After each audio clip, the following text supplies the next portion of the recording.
This is M23, an armed rebel group gaining ground in the Democratic Republic of Congo.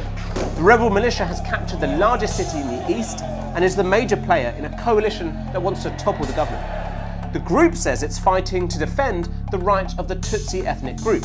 The Congolese government says they're the puppet army of its neighbour and enemy Rwanda, sent to plunder the country's wealth. While some in the DRC are celebrating M23's victories, many are suffering, with millions displaced in recent years as they flee the fighting.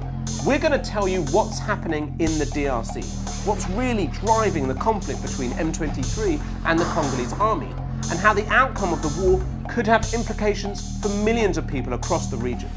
This is M23 and the battle for the DRC explained.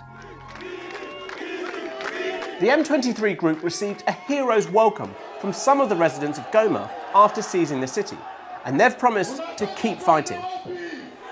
Having taken Goma, close to the Rwandan border, their soldiers are now heading south to the city of Bukavu. The group claim their ultimate goal is to take the capital of the DRC, Kinshasa, some 1,600 miles away. M23 isn't a new militia, and this is a region which has seen brutal fighting for decades. In fact, the scenes in Goma today are reminiscent of 13 years ago, when shortly after M23 were formed, they first took control of the city, forcing tens of thousands to flee. Back then, they only held Goma for 10 days before the Congolese army forced them out. But since 2022, they've been taking more and more land in the eastern DRC, gradually isolating the city before making their move to seize it last month.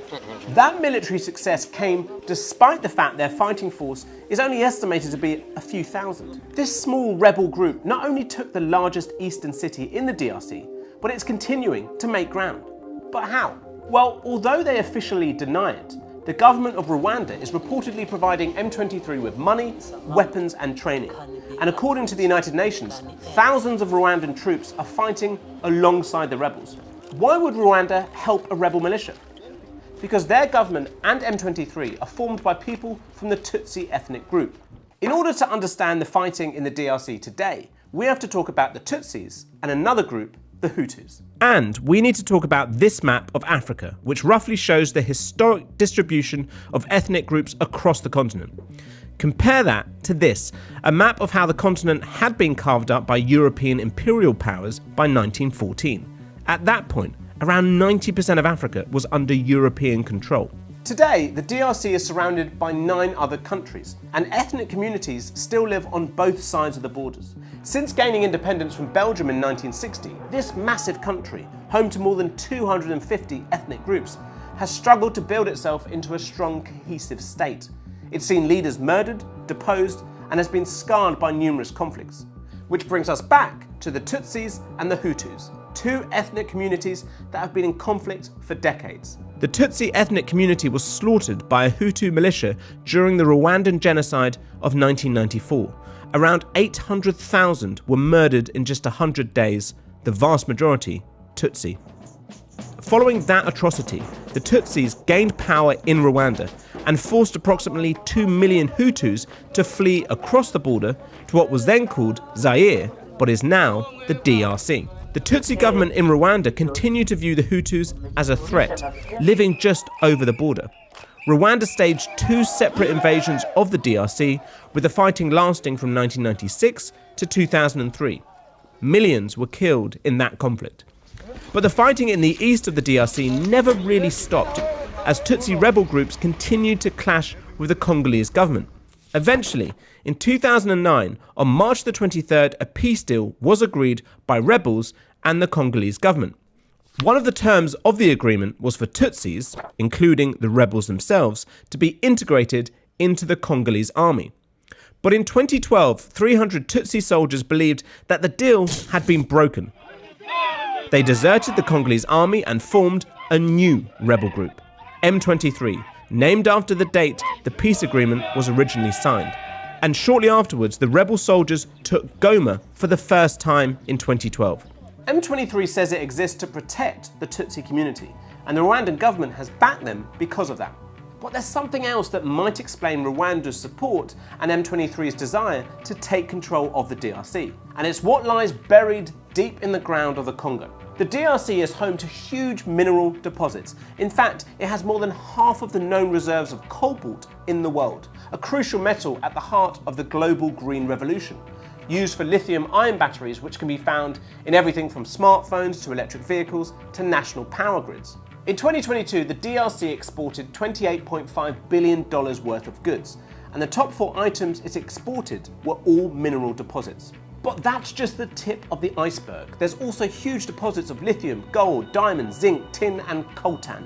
And at the moment, the DRC is only mining a tiny fraction of the reported $25 trillion worth of untapped natural resources that it sits on. And that potential for huge sums of money is a major motivation for groups like M23. The DRC government has accused Rwanda of stealing its mineral wealth, claiming that it loses about $1 billion a year from theft, with minerals smuggled over the border. And the United Nations has said that Rwanda uses M23 as a way to extract minerals and export them for profit. And they also say M23 make close to $1 million a month by taxing the mines they control, helping them to pay their fighters and buy their weapons. With such huge riches at stake on both sides, it's a recipe for sustained conflict. But what does this all mean for the people living in the east of the DRC? It means a life that's never been at peace. More than 6 million have been killed since the mid-1990s, and the same number have been forced from their homes in just the last 4 years. In Goma, the United Nations has said the recent M23 assault saw around 3,000 killed and a similar number injured, with M23 forces using heavy weaponry. M23 strongly denies targeting civilians. The UN reported that hospitals and camps for displaced people have also been bombed. And there are individual cases of violence and devastation. As DRC authorities fled Goma, at this jail, prisoners started a fire and broke out, but some did not make it out. Women were burnt to death, their bodies barely recognizable to families.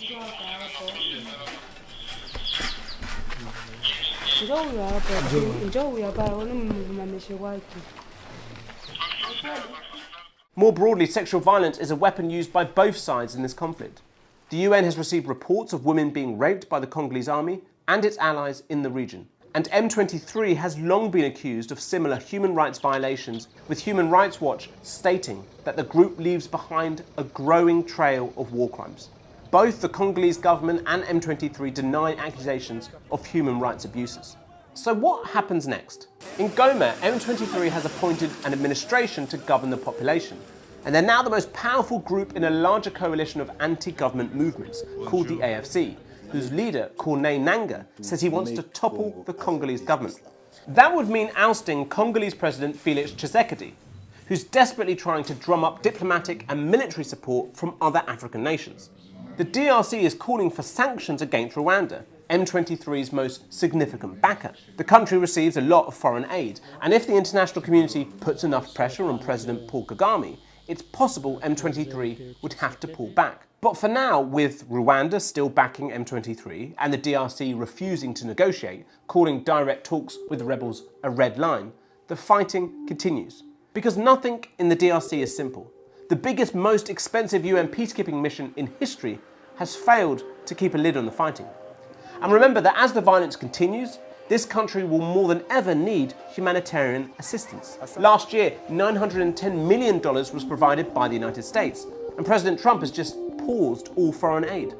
As African leaders meet to discuss the conflict, the fear is that this could turn into a wider regional war, with the horrors of the 1990s repeated. Leaders both on the continent and further away can try and deter the fighting, but right now, ending this decades-old war is seen as practically impossible. If you have any more questions about this incredibly complicated conflict and region, please make sure you post your comments below. And if you want to get more context behind some of the biggest news stories currently dominating the headlines, make sure you subscribe for more videos.